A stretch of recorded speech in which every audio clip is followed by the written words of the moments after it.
alunos e alunas, aqui é o professor Israel Seric e nessa nossa videoaula nós continuaremos falando sobre assuntos importantíssimos a respeito da história da educação no Brasil.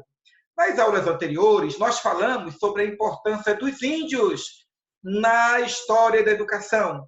E aqui afirmamos categoricamente que a história da educação no Brasil não começa com os jesuítas. É preciso fazer um resgate histórico e dar o devido valor aos primeiros habitantes de nossa nação. Sim, os índios. Eles tinham a cultura deles, eles tinham a sociedade deles e a educação difusa como método, como recurso, como meio histórico de ensino e de agregar as novas gerações à sociedade indígena. Era o sistema de educação daquela época, onde os primeiros habitantes do Brasil se viam na tarefa de ensinar à nova geração os valores, as estruturas sociais, a religião e a visão de mundo, através do dia a dia, convivendo com a comunidade. A nova geração de índios aprendia todo esse sistema de valores, toda a cultura e repassava, então, para as outras gerações posteriores a eles.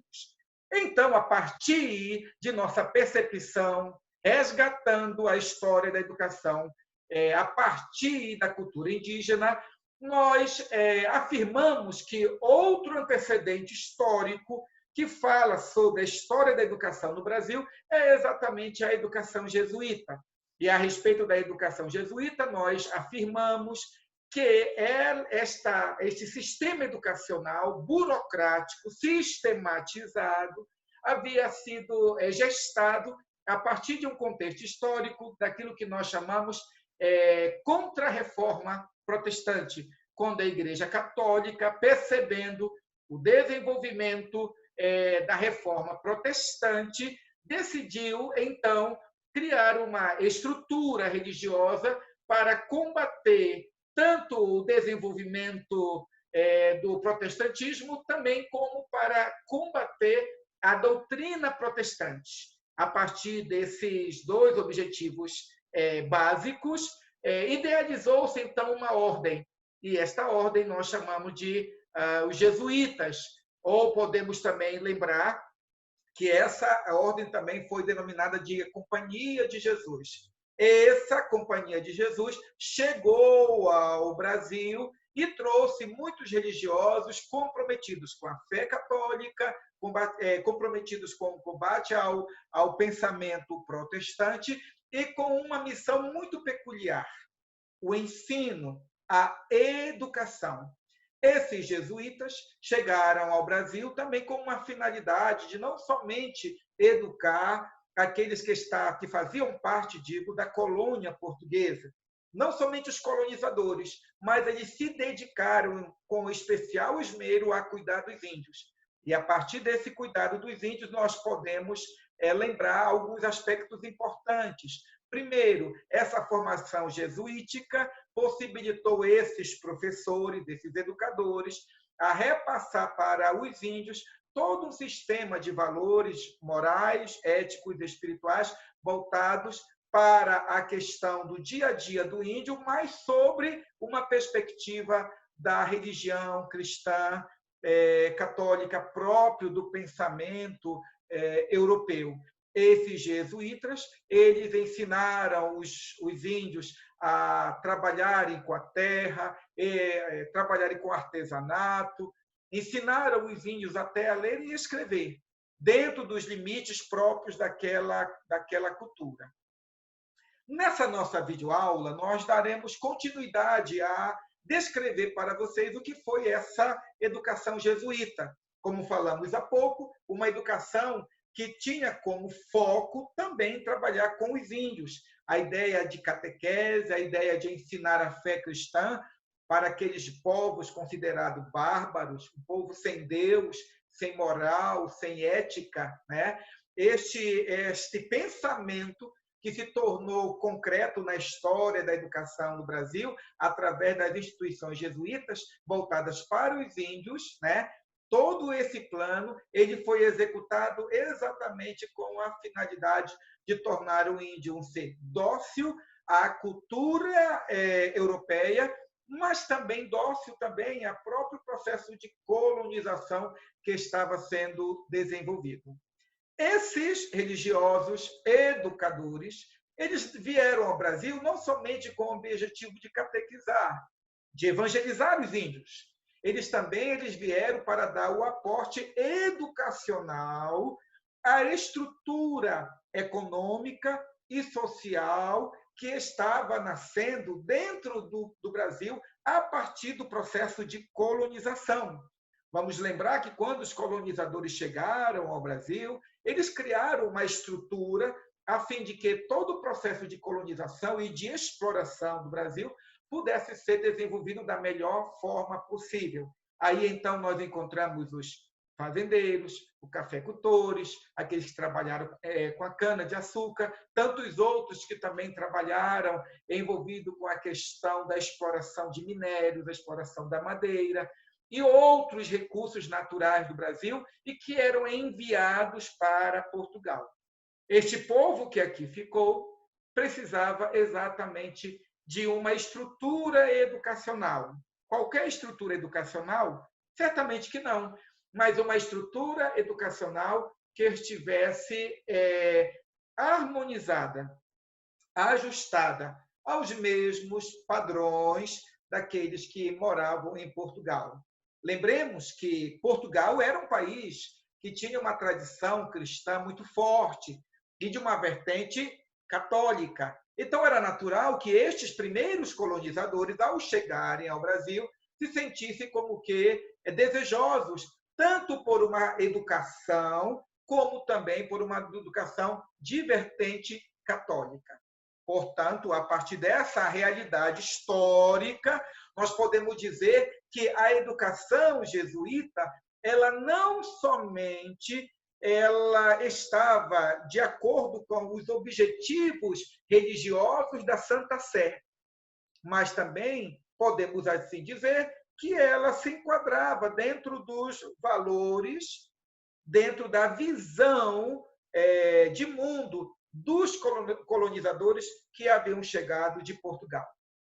Além de trabalharem com a catequese dentro desse contexto e a educação básica dos índios, os jesuítas deram especial atenção aos filhos dos colonizadores, é o que diz o nosso texto, os quais recebiam formação educacional acima da prática da leitura e da escrita.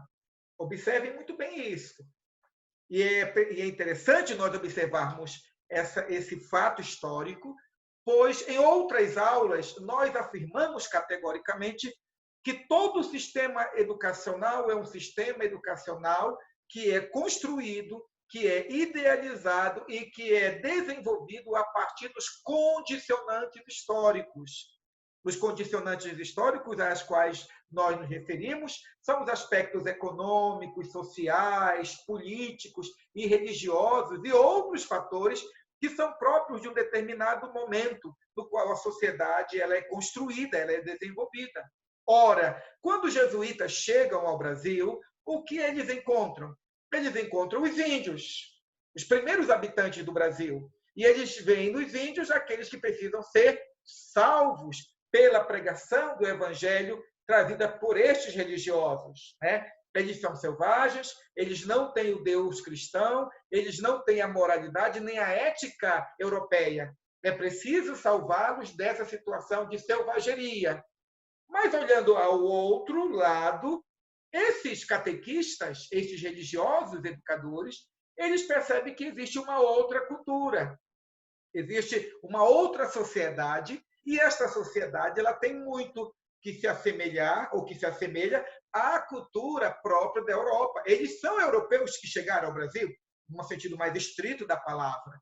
Existe uma diferença geográfica, a questão da estrutura econômica, a questão arquitetônica, o estilo de vida, o modo de vida daqueles que estavam no Brasil e os que estavam na Europa. Há uma significativa diferença em termos de valores, de recursos, mas eles também são europeus, que agora estão em solo, dentro de uma colônia portuguesa. E, portanto, eles também precisam ser atendidos em suas necessidades espirituais, como católicos, e também as suas necessidades materiais, as suas necessidades econômicas e as suas necessidades educacionais que vão gerar esses elementos, questão econômica e material. E aí nós percebemos claramente que desde a história, desde o início dessa história da educação, quando os jesuítas chegam para desenvolver processos educativos, há uma distinção clara entre aqueles que estão no poder e aqueles que estão sendo submetidos a uma situação de escravidão e expropriação. Aqueles que estão submetidos a uma situação de expropriação, a uma situação de escravidão, estes recebem até uma certa educação. Ler e escrever, as coisas mais básicas. Mas aqueles que são os dominadores, aqueles que estão na posição de um status quo mais elevado, aqueles que têm o poder de mando, aqueles que vieram exatamente para não somente estar aqui no Brasil, mas explorar os recursos, estes recebem uma educação diferenciada. Uma educação acima daqueles que estão sendo explorados. Aqueles, uma leitura ou uma escrita, esses recebem outras instruções, outros conhecimentos do mundo, outra ideia, outras questões relacionadas à tecnologia, à ciência. Essas crianças, elas vão crescer a partir do processo de educação dos jesuítas, tendo conhecimento sobre as ideias que estão presentes lá na Europa e em outros rincões do mundo conhecido de então. Essa situação era algo vantajoso, tanto para a elite da colônia imperial, como também para os jesuítas. E aí é que está um ponto crucial para nós entendermos o que a educação sempre foi na história da humanidade. A história da educação, ela também sempre foi a história de conchavos, a história de organizações, de ajustes, nos quais aqueles que estão no poder econômico, às vezes, se utilizam, digo não poucas vezes, se utilizam da estrutura educacional para reafirmar a sua posição diante daqueles que lhes são subalternos. A educação também, portanto, além de outros fatores sociais, a escola também, o sistema educacional também é um aparelho ideológico do Estado. Através da educação, através do sistema educacional, aqueles que estão no poder deixam bem claro quem é que manda no espaço social, quem tem privilégio no espaço social. E, nesse sentido, então, aqueles que têm recursos financeiros, aqueles que têm recursos políticos ou influências políticas ou influências sociais, sempre na história da humanidade receberam uma educação diferenciada. Até entre os jesuítas que chegaram, esses jesuítas, e não em várias circunstâncias, e não poucas questões, também dependeram economicamente daqueles que eram colonizadores, aqueles que estavam aqui no Brasil para explorar também e pegar os recursos e enviar para Portugal. A construção de seus colégios, a construção de outros ambientes educacionais, em muito dependeu daqueles que estavam aqui e que faziam parte da elite dominante no Brasil. Quanto aos interesses dos colonos, é preciso lembrar que a cultura familiar portuguesa, observe, a cultura familiar portuguesa, ou seja, eles vieram de Portugal e ainda permaneceram com os mesmos valores, com as mesmas ideias. A cosmovisão permanecia a mesma. E dentro dessa cosmovisão, os filhos daqueles que pertenciam às famílias tradicionais deveriam receber uma educação primorosa, cuidadosa. E aqui, observem, é preciso fazer um parêntese para darmos destaque aos aspectos sociais que diferenciam claramente aqueles que estão nos sistemas educacionais. Não eram quaisquer colonos, não eram quaisquer pessoas que estavam no Brasil e que recebiam a melhor educação que o sistema educacional daquela época poderia oferecer. Eram as famílias tradicionais, famílias de renome, famílias que pertenciam à casa grande, podemos assim dizer, que tinham contatos políticos, econômicos, sociais com a sociedade europeia. Estes, sim, estes recebiam a melhor educação possível que os jesuítas poderiam oferecer. Nesse sentido, então, a continuidade do patrimônio e do nome da família dependia necessariamente do processo educativo desenvolvido pelos jesuítas e oferecido para essas famílias tradicionais. Por isso, os donos da Casa Branca cuidavam para que seus filhos tivessem a educação necessária para estes objetivos econômicos, para esses objetivos sociais, esses objetivos de relações de poder.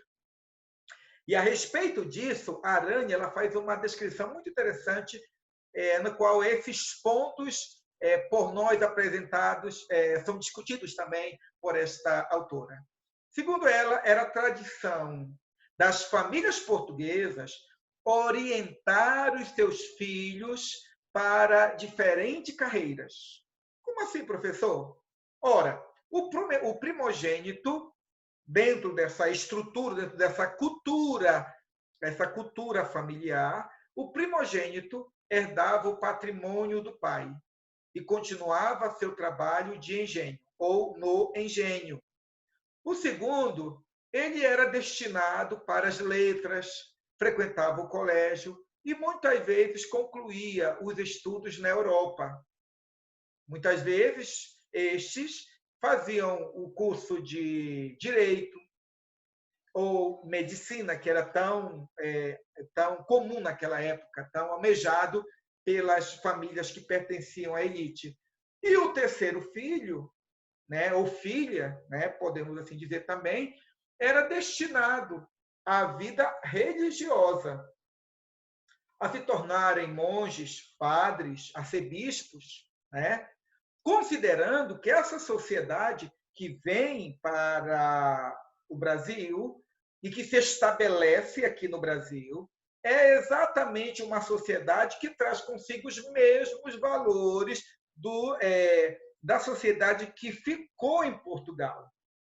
Esses portugueses são profundamente católicos dentro da experiência religiosa própria do século XVI. E aí era natural que eles almejassem que entre os seus filhos também pudesse surgir um padre ou um religioso. Mas observe uma coisa muito interessante. Ter um religioso dentro desse contexto, no qual a igreja era uma instituição muito poderosa, ter um padre em casa não era simplesmente ter um religioso, uma pessoa de profunda espiritualidade. Ter um padre, ter um arcebispo, ter alguém dentro da estrutura maior de poder, da relação de poder da igreja, era, ao mesmo tempo, ter influência política, econômica e ter influência social. Daí, nós entendemos o porquê de muitas famílias religiosas, também se esforçarem por ter entre os seus filhos, na sua família, alguém de formação teológica. Estes interesses da elite colonial abriram oportunidades para os planos das ordens religiosas, considerando que o interesse das classes de poder do período colonial poderiam ser revertidos em situações oportunas, em condições favoráveis para o próprio desenvolvimento da missão dos jesuítas. Eram os jesuítas que educavam os filhos dos colonizadores. E, por esta proximidade, aproveitavam de sua influência sobre os seus alunos para alçar os seus interesses. E esses interesses dizem respeito tanto ao interesse do desenvolvimento da missão na qual eles realizavam, ou seja, o interesse de anunciar o evangelho entre os índios, realizar o trabalho missionário entre essas comunidades, né? Ter livre acesso a esta parte da população no Brasil, mas também aqueles interesses de desenvolvimento da obra relacionada à educação. Como falei anteriormente, a construção de determinadas estruturas desenvolvidas pelos jesuítas demandavam recursos financeiros, recursos humanos, recursos materiais. Demandava também a afirmação de que determinadas atividades ou trabalhos poderiam ser executados. Portanto, a proximidade dos jesuítas com essa parte da população que tinha poder econômico, que tinha o poder social, que tinha o poder de mandar, o poder político, oportunizou para os jesuítas não poucas situações favoráveis ao desenvolvimento do trabalho que eles executavam aqui no Brasil. Neste contexto, analisando-se a citação acima, é possível dizer, então, que os jesuítas obtinham maior influência sobre aqueles que realizavam os seus estudos nas letras e nos estudos teológicos. Sim, certamente que sim, porque, como falado anteriormente, a sociedade europeia era uma sociedade predominantemente cristã, de vertente católica apostólica romana. Vamos lembrar que ainda no século XVI, século XVII, né, a instituição Igreja Católica ela era uma formadora de opinião.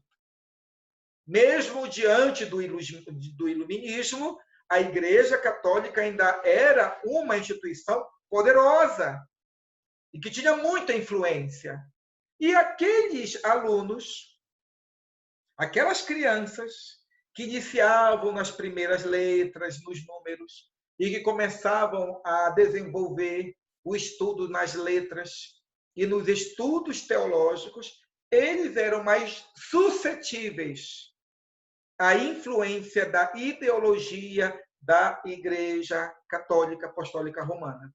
Dentro desse contexto, portanto, nós podemos perceber claramente que este sistema educacional ele estava diante de uma situação complexa na qual existia os valores morais e éticos daqueles que tinham chegado ao Brasil para expropriar os bens materiais, naturais do Brasil e enviar para a Europa, e aquele outro valor religioso, em muitos aspectos, piedoso, misericordioso, uma perspectiva daqueles que tinham chegado ao Brasil para evangelizar os índios. Estes dois mundos antagônicos, muitas vezes, estavam em síntese no espaço denominado sala de aula. Então, lá estava, na sala de aula, o religioso, o jesuíta, ensinando as primeiras letras, ora com a criança filha do dono do engenho.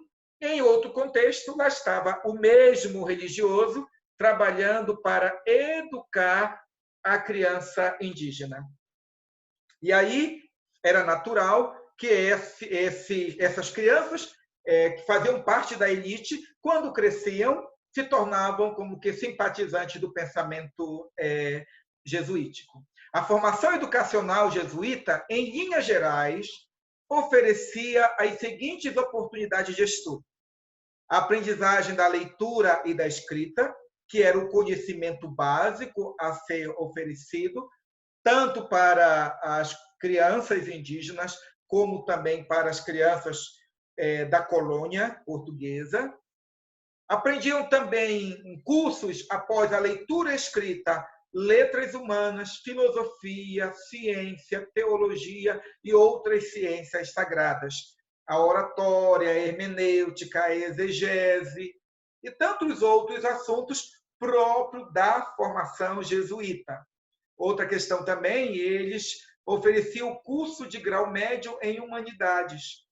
E isso possibilitava a estes jovens aprofundarem o conhecimento, terem uma afirmação maior de determinados valores europeus a partir desse processo de ensino e, ao mesmo tempo, habilitava esses jovens a, caso ocorresse o interesse e o jovem tivesse recursos financeiros, posição social para tal, poderia viajar para a Europa e aprofundar os seus estudos, se formando em direito, medicina ou qualquer outro curso. Havia também o curso de grau superior em artes e teologia. Vamos lembrar que essa sociedade que estava aqui no Brasil, gradativamente estava também se estruturando. Muitos que viajavam de Portugal para o Brasil começaram a estabelecer residência física ou fixa aqui no Brasil. E, gradativamente, a sociedade brasileira foi se estruturando, foi crescendo, novas famílias foram se estabelecendo. E, a partir daí, foi possível perceber que era preciso também formar uma estrutura religiosa. Esses religiosos, eles também precisavam ver o seu trabalho sendo desenvolvido. Era preciso dar continuidade ao trabalho. E como dar continuidade ao trabalho? Como aprofundar o trabalho? Como alargar as fronteiras desse trabalho religioso e educacional, despertando novas vocações. Por isso, então, os jesuítas, eles não se esqueceram de qualificar e preparar também jovens para a vocação religiosa. Eis o porquê, dentre outros motivos, deles oferecerem o curso de grau superior em teologia, considerando que eles eram representantes da Igreja Católica e não representantes da sua própria ordem, certo? Era natural que esse curso de graduação superior em teologia preparasse os jovens para outros trabalhos religiosos, para além da atividade desenvolvida pelos jesuítas. Com o término do curso de artes, esse jovem, que pertencia à elite dominante da colônia portuguesa no Brasil, poderia qualificar-se para a vida religiosa ou docente. Em outras palavras, ele poderia se tornar um padre, ele poderia se tornar um monge, ele poderia se tornar alguém dentro do clero, em várias áreas de realização do trabalho religioso, ou poderia se tornar um professor. Isso quer dizer, então, que a formação docente no Brasil tem a sua gênese exatamente nos espaços religiosos. Eis o porquê de nós percebermos o porquê ou quanto a educação educacional no Brasil foi, durante séculos, uma educação tradicional. Esse tradicionalismo ele se justifica, dentre outros fatores históricos, porque os primeiros professores no Brasil, eles tinham essa formação religiosa. E dentro dessa formação religiosa desses professores, a ideia de que os alunos estão lá para aprender. Eles nada sabem e vão agora aprender com o seu professor, se fazia presente. Esse processo de ensino aprendido na catequese, aprendido pelo professor seu, na sua formação docente, era repassado sistematicamente para outras áreas, outras esferas, outros espaços educacionais. E outros jovens que não queriam seguir nem a vida religiosa e nem queriam seguir a vida docente, eles eram enviados, para quem tinha recursos financeiros, eram enviados para a Europa, e lá na Europa eles estudavam direito, medicina e filosofia. Assim, o que nós percebemos? O que nós percebemos é que a educação jesuítica, ela se adequa, ela se ajusta exatamente a partir dos seus condicionantes históricos. além de trabalharem com a catequese e a educação básica dos índios, os jesuítas eles trabalharam especialmente dando atenção aos filhos dos colonizadores. E quando nós lembramos que a educação era dada ministrada tanto para crianças indígenas como para crianças filhas dos colonizadores, perguntamos: a educação era igual? Resposta: não.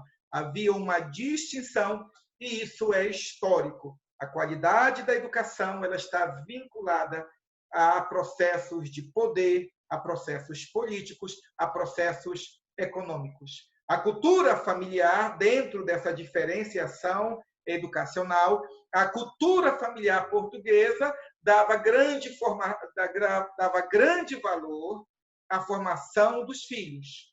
E, nesse contexto, cada geração ou cada filho era indicado para uma função específica, tanto para herdar os bens dos pais ou administrar os bens dos pais, como também para trabalhar em outras áreas liberais ou se tornar um religioso.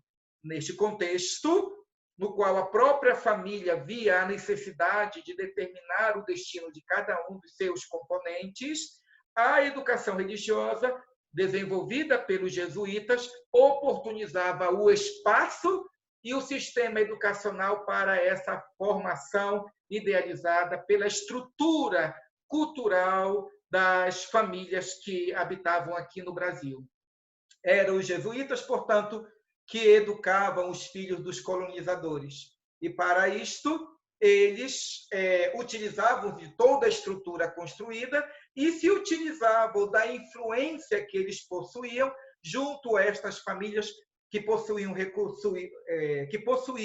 recursos financeiros, políticos e possuíam também influência social. Esses jesuítas, portanto, desenvolviam todo um sistema educacional, oferecendo conhecimento teológico, oferecendo conhecimento filosófico, oferecendo conhecimento das artes, oferecendo conhecimento teológico, dentro das letras, na matemática, na geometria, o que aponta claramente que esses jesuítas, além de serem homens de profunda espiritualidade, ou terem um intento de vir para um trabalho catequético, também eram pessoas qualificadas para a docência. Eram pessoas que tinham cultura geral e que poderiam oferecer não somente um sistema educacional, mas que poderiam construir todo um sistema educacional adequado àquela conjuntura histórica, a partir de pessoas preparadas para gerir todo esse processo histórico de conceder, tanto aos índios quanto aos colonizadores, uma oportunidade de aquisição de conhecimento e uma oportunidade para a educação, embora que esta educação fosse diferenciada para esses dois grupos de pessoas. A história da educação não foi iniciada com os jesuítas. A história da educação ela iniciou, sim, com os índios. Os jesuítas, quando aqui chegaram, trabalharam com essas duas vertentes, com esses dois grupos de pessoas, com essas duas realidades sociais, e desenvolveram o seu trabalho educacional.